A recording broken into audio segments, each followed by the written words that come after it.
So, yeah, complex systems can be daunting to analyze, but we found that Stewart Brand's concept of pace layers can provide a really valuable lens for understanding complex systems.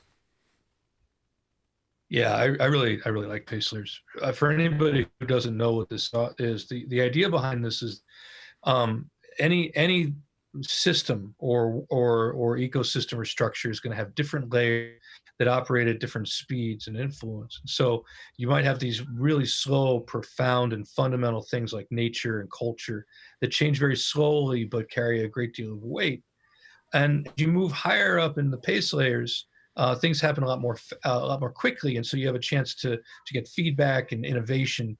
But the effects of those things can go back down, but they interact with each other in a really specific way, and you have to consider both the slow speed and the profound nature, the profound qualities of the lower layers, and also take into account and value the chaotic and interactive things that are happening at the high layers.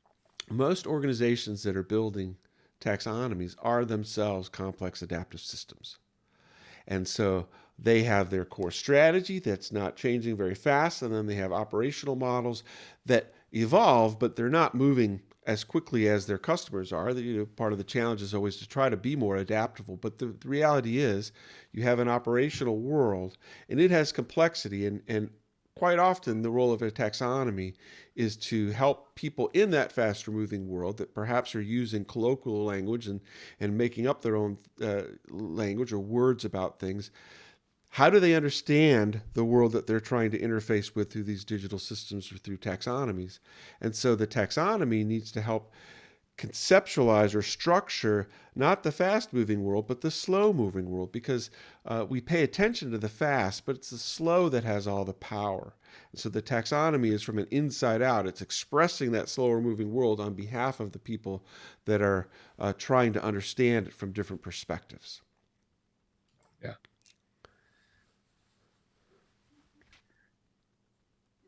Would you say that user-centered design systems Oh, are more no. about the fast moving layers of our systems? Yeah.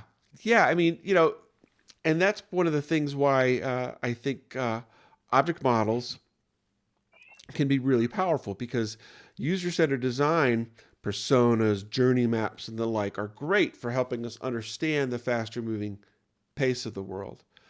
But they're not as good for understanding and helping teams align on what's going on within the slower moving world. And often that people think, well, we know what's happening within our world, but you've seen it. It's implicit. There's lots and lots of implicit knowledge. And so a Yeah. key Yeah. thing that we have to do is make that world explicit through object models, because that's the bridge that connect between the fast moving and the slow moving.